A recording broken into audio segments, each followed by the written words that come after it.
Hello, दोस्त. Yeah. Hi, this is Professor Gurujit Sinha, Professor Information and Communication Technology, promoter global innovation, peace, and sustainable development. Today, I'm going to show the all that you need to know about Atmanirbhar Bharat Abhiyan. The all that you know about Atmanirbhar Bharat Abhiyan. So, key take away. The government announced the Atmanirbhar Bharat Abhiyan so as to divide every sphere of the economy from the demand, supply to manufacturing, and make India self-reliant to sustain and tackle any blocks when event the future. The package is divided into four tranches, where each tranche has their own focus area. The package's core focus is one MSME and agriculture and its allied activities. However, the package failed to bring optimism and confidence among the corporate as it focused more on indirect benefit with a major focus on the loan disbursement. It would happen for the benefit of the corporate. The government would have provide direct benefit like cash support and pause or reduction in GST payment. This would help in reducing the price of the product, thus leading to higher demand. The world's biggest lockdown imposed to curtail the spread of COVID-19 has severely impacted the domestic economy activity. It is about nearly 70% of economy activity, investment, export, and discretionary consumer to a standards. So, in this lecture, I'm going to include the topic: what is the concept behind Atmanirbhar Bharat? What is the concept behind Atmanirbhar Bharat Abhiyan? Atmanirbhar Bharat Abhiyan package breakup. Sector to benefit from the Atmanirbhar Bharat Abhiyan, like the micro, small, medium enterprises, power distribution company, agriculture and allied sector, civil aviation, coal sector and minerals, NBFC and HFCS, real estate, Atmanirbhar shortcoming that and will eventually drag down the GDP growth and the country to negative single digit brand of financial year 2021 E. So to improve the prevailing turbulent economic environment and to provide a boost to align economy and current environment announcement, the Atmanirbhar Bharat Abhiyan, a financial package of 20 lakhs crore equal to 10% of national GDP. So question is that what is the concept behind Atmanirbhar Bharat Abhiyan? Mitro, the focal point of the concept is to make the national self-reliant with more focus on local manufacturer and service provider.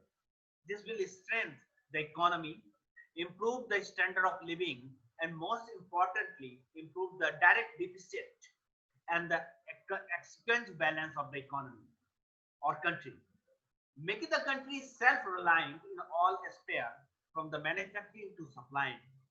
It will help the country to reduce its dependence on the import and may also give a boost to export.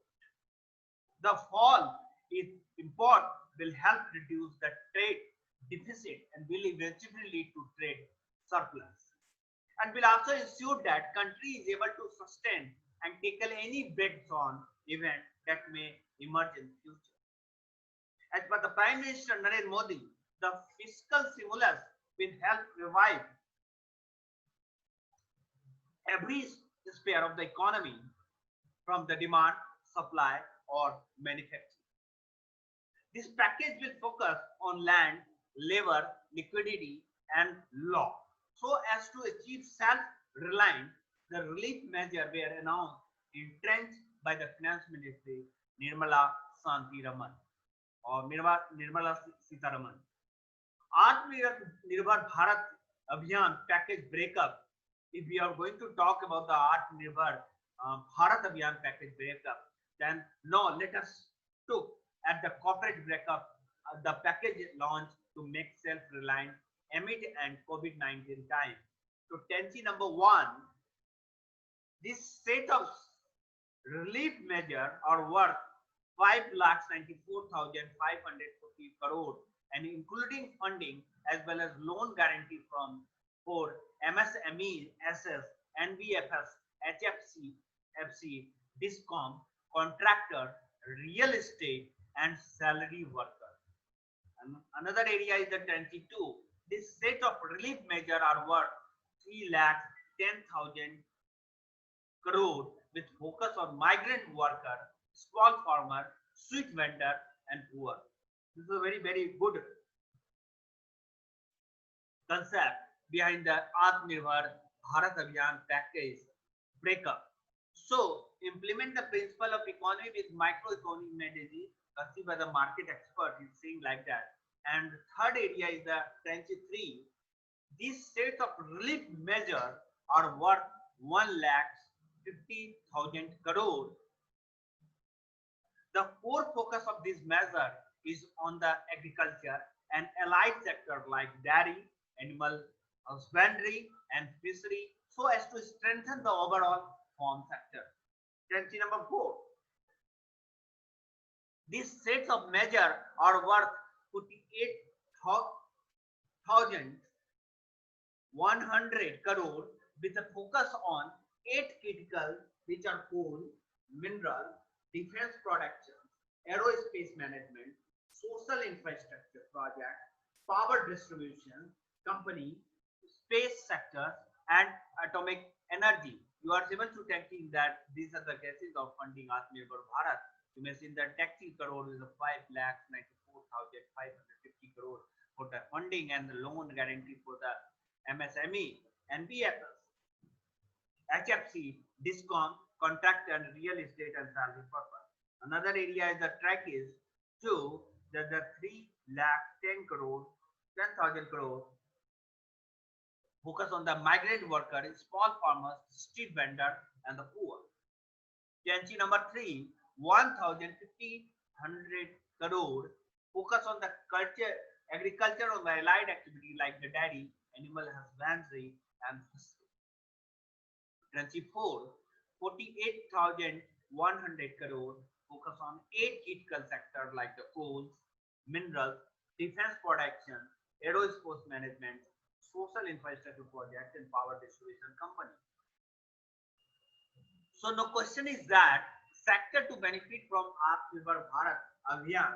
So first serial number 1 to 13, you will say that FMG is the number 1 sector, FMCG, that is the percentage 16.20%. The allocation of fund is 81,000. Second is agriculture, that is the 13.50%, that is 67,500 allocation. Third is the technology side, that is the 12.20%, that is the 61,000 allocation.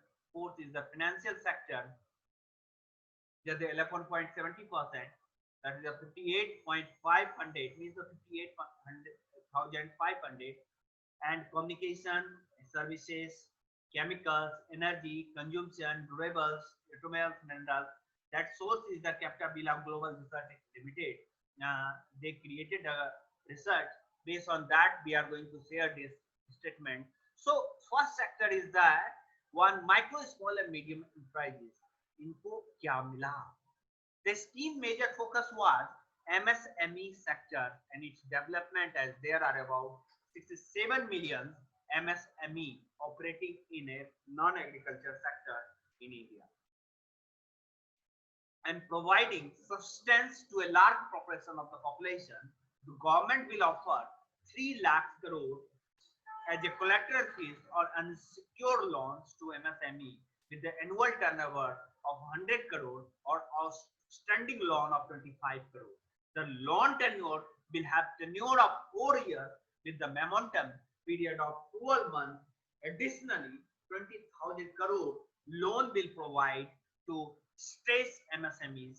The government has given a new definition for the MSME, where it had done away with the distinction between manufacturing and service MSME. and also increase the limit for the investment in this unit. The change in the definition will allow this unit to expand and the same time avail the benefit of MSE classification. So it has also disallowed tender from the foreign company up to 200 crores, mainly to protect these small units for the unfair competition. So the boost to the MSME sector will consequently benefit to a lot more industry, especially automobile sector, as a most of the auto company are MSMEs. It will help resume business, strengthen the supply chain, and will also help reduce dependence on the other countries.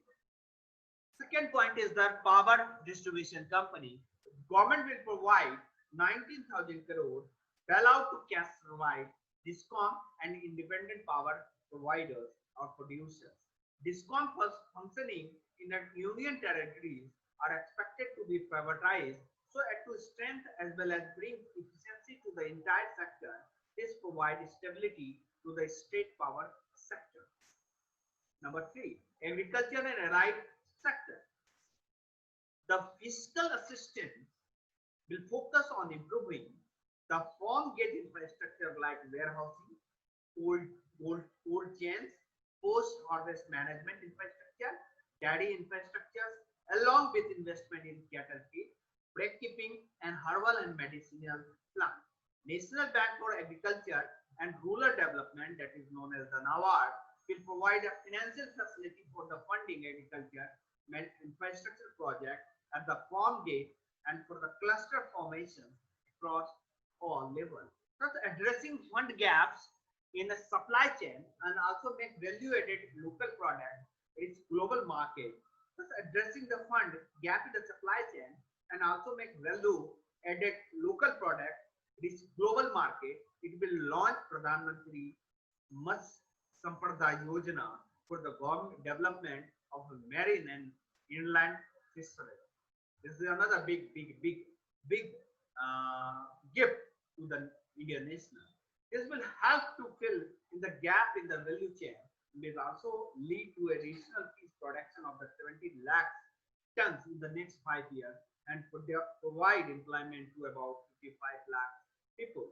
It will also focus on formulating agriculture marketing reforms like barrier-free interstate trading, the choice to sell produce at the attractive price, and also provide an e-trading platform for the agriculture produce. Fourth sector is the civil aviation. The government will ease the restriction placed on the utilization of Indian airspace for the commercial flight. Currently, 60% of domestic airspace is available and will help this company save about 1,000 in terms of operational cost. Next sector is the fifth sector is the coal sector and mineral. Government will be ending the monopoly of the Coal India Limited by introducing commercial mining of the coal. The government is focusing to reduce the country dependence on the coal import or be fully self-reliant on the coal productions. Number 6, NBFC or HFCL. The government has come up with the special liquidity scheme worth 13,000 for the investment, 13,000 crore for the investment in the investment grade debt paper of the NBFC, HFC or MFI. The scheme will also fully guaranteed by the government and will especially benefit for the housing sector.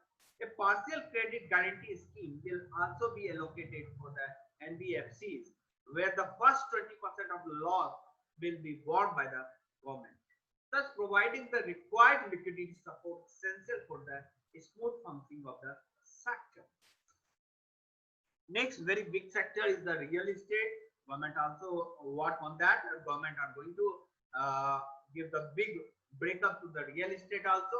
The government has extended the CLSS, Credit Linked Subsidy Scheme, for the middle income household to the March 2021. This will lead to the investment of 70,000 crore in the housing sector, thus boosting the already aligned real estate sector. The state and regulatory authorities have also been advised to extend the registration and completion date of the real estate project under RERA to de-stress developer and ensure timely completion of the project. The boost in the real sector will lead to surge in demand of the related sector like steel, cement, transport, and also lead to employment generation. So, if we are going to talk about that Atmanirbhar Bharat Abhiyan shortcoming, tech package, however, failed to boost the confidence and bring optimism among the corporate, as the focus of the COP package is more on indirect benefit than on direct benefit. Government should have a designed package that would provide cash support rather than relying more on loans. The collateral-free or unsecured loans announced by for MSME may lead to higher default by the companies and lead to higher NPA. The banking sectors, especially the banking sector, making especially the PSU, are already relying on the bad loan issue, and with the unsecured loan may see further deterioration of their state quality assets. Higher deficit rate will also increase the cost burden of the government and maybe have to provide cushion to the ailing bank. The total government expenditure that will be incurred during through the package is only 1% of Indian GDP growth. As such, this measure will not be adequate enough to boost the demand segment in the country. So, thank you very much for this very interesting and marvelous topic. That is all that you need to know about Atmanirbhar Bharat Abhiyan. Thank you very much. Keep enjoy, keep learning, keep enjoy and keep learning, keep continuing. Thank you very much.